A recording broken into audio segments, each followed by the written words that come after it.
Hello friends, आज की class में प्रैक्टिस टेस्ट नंबर 27 सॉल्व करेंगे nursing officer CHO staff nurse के लिए, क्योंकि specially DSSB doctor Ram Manohar Lohia nursing officer के लिए क्वेश्चंस की प्रैक्टिस है। क्वेश्चन 1 देखते हैं।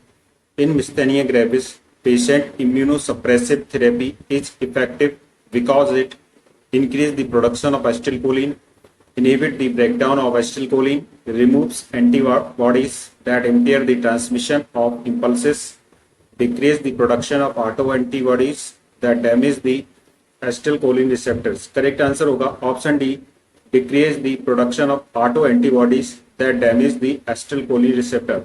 देखिए, जो मिस्थेनिया ग्रेविस डिजीज होती है इसमें एसिटिलकोलिन रिसेप्टर डिक्रीज होने लगते हैं और इसमें ट्रीटमेंट के लिए इम्यूनोसप्रेसिव थेरेपी दी जाती है, जिससे कि जो एसिटिलकोलिन रिसेप्टर्स हैं जो डैमेज हो रहे हैं उनको बचाया जा सके। इसलिए इसका ऑप्शन डी बिल्कुल सही होगा। नेक्स्ट क्वेश्चन देखते हैं। Drug of choice of hypertension in pregnancy is methyldopa, labetalol, thiazide, nifedipine. Correct answer is option B, labetalol. इसका एक्सप्लेनेशन भी देखेंगे। Labetalol is used alone or in combination with other medications to treat high blood pressure. Labetalol is in a class of medications called beta blockers. It works by relaxing blood vessels and slowing heart rate to improve blood flow and decrease blood pressure. उच्च रक्तचाप के लिए लाबेटालॉल का उपयोग अकेले या अन्य दवाओं के साथ किया जाता है। लाबेटालॉल बीटा ब्लॉकर्स नामक दवाओं के वर्ग से आती है। यह रक्त वाहिकाओं को रिलैक्स करके और हार्ट बीट को स्लो करके ब्लड सर्कुलेशन को सही करती है और बीपी को कम करती है। Next question.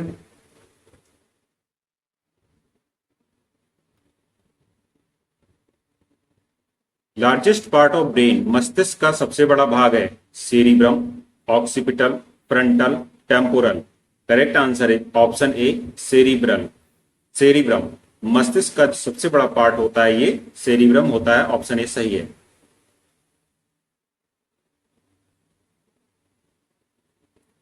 यह मस्तिष्क का 80% अर्थात सबसे बड़ा हिस्सा है जो मानव शरीर की विभिन्न कार्य क्षमताओं और महत्वपूर्ण क्रियाओं के लिए उत्तरदायी है। सेरिब्रम में राइट लोब और लेफ्ट लोब दो प्रमुख भाग होते हैं। सेरिब्रम मस्तिष्क के ऊपर स्थित होता है। मस्तिष्क के 3 प्रमुख भाग हैं, cerebrum, brain system, cerebellum. Cerebrum के कार्य देखते हैं। किसी बात को सोचने समझने की शक्ति, याद रखने की शक्ति, सूंघने की शक्ति, बोलना, प्रेम और भय जैसी क्रियाओं का नियंत्रण सेरिब्रम के द्वारा ही होता है। What are the 5 major parts of cerebrum? में सेरिब्रम के 5 मेजर पार्ट्स होते हैं। देखते हैं कौन कौन होते हैं। फ्रंटल, पैराइटल, टेम्पोरल, इंसुलर और ऑक्सीपिटल। ये 5 पार्ट हो गए सेरिब्रम के। ये सबसे बड़ा भाग हो गया ब्रेन का। अगला क्वेश्चन देखते हैं। Most common type of anaemia in pregnancy, गर्भावस्था में सबसे सामान्य प्रकार का एनीमिया है iron deficiency anaemia, megaloblastic anaemia, pernicious anaemia, none of these. Correct answer होगा जो प्रेगनेंसी में सबसे ज्यादा एनीमिया होता है वो होता है iron deficiency anaemia. Option A is correct. Next question. Painless bleeding after 28 weeks of pregnancy is associated with identity for mole, placenta previa, ectopic pregnancy, molar pregnancy। देखिए, जब भी पेनलेस ब्लीडिंग हो रही हो तो इसका मतलब है कि प्लेसेंटा प्रीविया की कंडीशन है। तो प्लेसेंटा प्रीविया की कंडीशन में प्लेसेंटा इस प्रकार से ये सर्विक्स को पूरा, ये फीटस है, सर्विक्स को पूरा ढक लेता है, सर्विक्स की ग्रीवा को पूरा ढक लेता है। तो इस कंडीशन को प्लेसेंटा प्रीविया कहते हैं।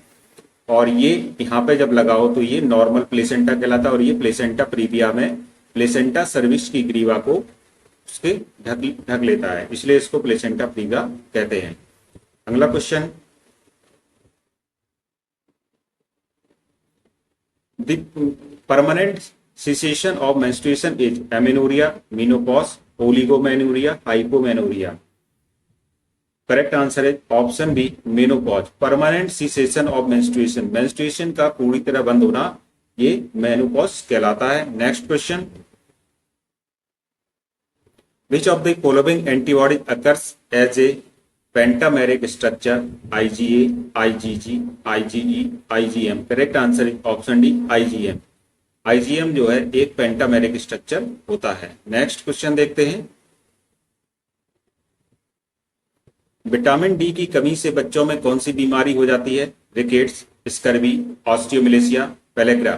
करेक्ट आंसर होगा विटामिन डी की कमी से बच्चों में होने वाली बीमारी है वो है रिकेट्स। रिकेट्स के बारे में पढ़ते हैं। विटामिन डी वसा में घुलनशील प्रो हार्मोन का एक समूह होता है। इसके दो प्रमुख रूप हैं, विटामिन डी2 या अर्गोकैल्सिफेरॉल एवं विटामिन डी3 या कोलीकैल्सिफेरॉल। सूर्य के प्रकाश, खाद्य एवं अन्य पूरकों से प्राप्त विटामिन डी निष्क्रिय होता है। इसे शरीर में सक्रिय होने के लिए कम से कम 2 हाइड्रोक्सिलेशन अभिक्रियाएं वांछित होती हैं। शरीर में मिलने वाला कैल्सिट्राइऑल 1,2,5 डाई हाइड्रोक्सी कोलीकैल्सिफेरॉल विटामिन डी का सक्रिय रूप होता है। त्वचा जब धूप के संपर्क में आती है तो शरीर में विटामिन डी का निर्माण की प्रक्रिया आरंभ होती है। यह मछलियों में भी पाया जाता है। विटामिन डी की मदद से कैल्शियम को शरीर में बनाए रखने में मदद मिलती है, जो हड्डियों की मजबूती के लिए आवश्यक होता है। इसके अभाव में हड्डी कमजोर होती है, व टूट भी सकती है। छोटे बच्चों में यह स्थिति रिकेट्स कहलाती है और वयस्कों में हड्डी के मुलायम होने को ऑस्टियोमेलेशिया कहते हैं। ऑस्टियोमेलेशिया में धनुष के आकार की टांगें, कमजोरी, कूल्हे और पैरों में दर्द शामिल है। स्कर्वी, अगला कुछ इसमें और भी ऑप्शन दिए थे, उनके बारे में देखते हैं। जैसे एक ऑप्शन था स्कर्वी। स्कर्वी विटामिन सी की कमी के कारण होने वाला एक रोग है। ये विटामिन मानव में कोलेजन के निर्माण के लिए आवश्यक होता है। इसमें शरीर विशेषकर जांग और पैर में चकत्ते पड़ जाते हैं। रोग के बढ़ने पर मसूड़े सूज जाते हैं, दांत गिरने लगते हैं। विटामिन सी खट्टे फल और सब्जियों में पाया जाता है। इसमें एक ऑप्शन और दिया गया था ऑस्टियोमेलेशिया, जिसके बारे में देखते हैं। अस्थि मृदुता या ऑस्टियोमेलेशिया वयस्कों में हड्डी के मुलायम होने को कहते हैं।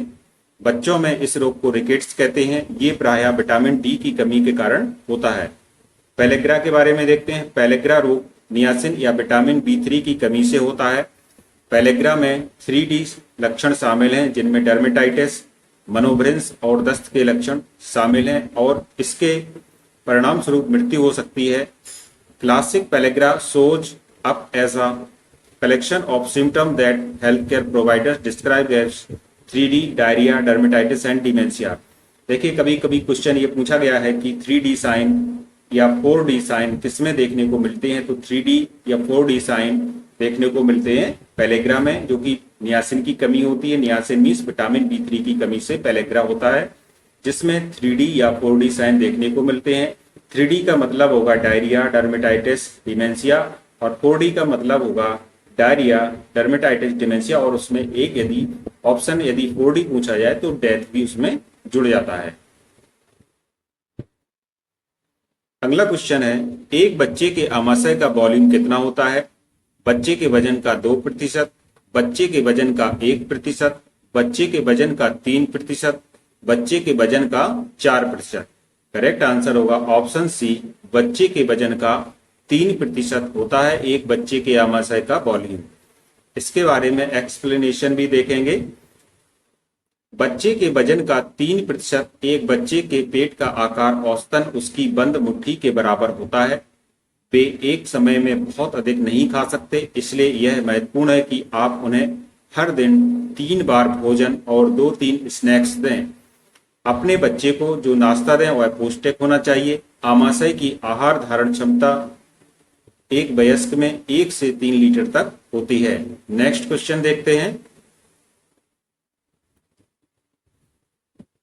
Ability of a pathogen to establish an infection is called. किसी रोगजनक की संक्रमण स्थापित करने की क्षमता कहलाती है। Inflammation, infectivity, allergy, none of these. Correct answer is option B, infectivity. Infectivity is the ability of a pathogen to establish an infection. Next question. Agent, host and fill in the blank made it epidemiological triad. Agent, host और क्या मिलकर के एक epidemiological triad बनाते हैं, एक agent हो गया, ये होस्ट हो गया, और तीसरा इसमें होता है एनवायरमेंट। ये AHE ये मिल करके इसको हम पढ़ सकते हैं ही, HEA, ये मिल करके एक इकोलॉजिकल ट्रायड बनाते हैं जिसमें होस्ट होता है, एनवायरमेंट होता है और एजेंट होता है। नेक्स्ट क्वेश्चन देखते हैं।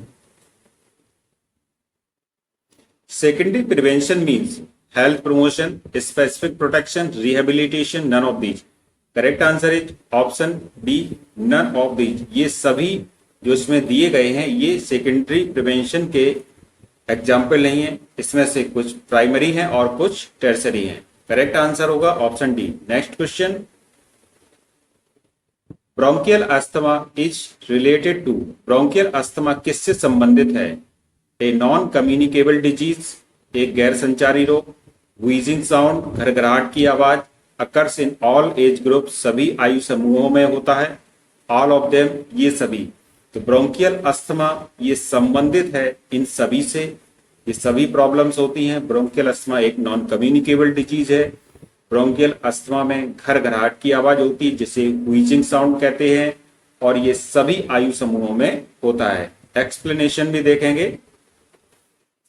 ब्रोंकाइटिस वायरल या बैक्टीरियल संक्रमण के कारण होता है और यह एक कम समय तक रहने वाली बीमारी है, पर क्रोनिक ब्रोंकाइटिस लंबे समय तक रहता है और यह ऐसे पदार्थों के कारण होता है जो फेफड़ों और वायु मार्ग में जलन पैदा करते हैं। अस्थमा होने पर श्वास नलियों में सूजन होकर श्वसन मार्ग में सिकुड़न होती है। नेक्स्ट क्वेश्चन, विश्व श्रवण दिवस मनाया जाता है। World hearing day is celebrated on 3 March, 28 February, 30 March, 1 January. Correct answer is option A, 3 मार्च को विश्व श्रवण दिवस या वर्ल्ड हियरिंग डे मनाया जाता है। नेक्स्ट क्वेश्चन देखते हैं। Mental health can be affected by. मानसिक स्वास्थ्य इससे प्रभावित हो सकता है। Dietary factors, physical activity, seasonal and geographical factors, all of above. Correct answer is option D, all of above. ये सभी कारक मानसिक स्वास्थ्य को प्रभावित करते हैं। आहार संबंधी कारक भी प्रभावित करता है और शारीरिक गतिविधि भी प्रभावित करता है, और मौसम और भौगोलिक कारक भी मनुष्य के मानसिक स्वास्थ्य को प्रभावित करते हैं। नेक्स्ट क्वेश्चन देखते हैं। The most appropriate explanation on prevalence rate is. प्रचलन दर पर सबसे उपयुक्त व्याख्या है। Option A, the number of patients who have the disease at a particular time divided by the population at risk of having the disease at that time. Option B, the number of new cases with existing case of a disease in a population over a period of time. C, not useful for developing HIV/AIDS control program. D, useful for developing avian flu control program. Correct answer is option B, the number of new cases with existing case of a disease in a population over a period of time. Correct answer is option B.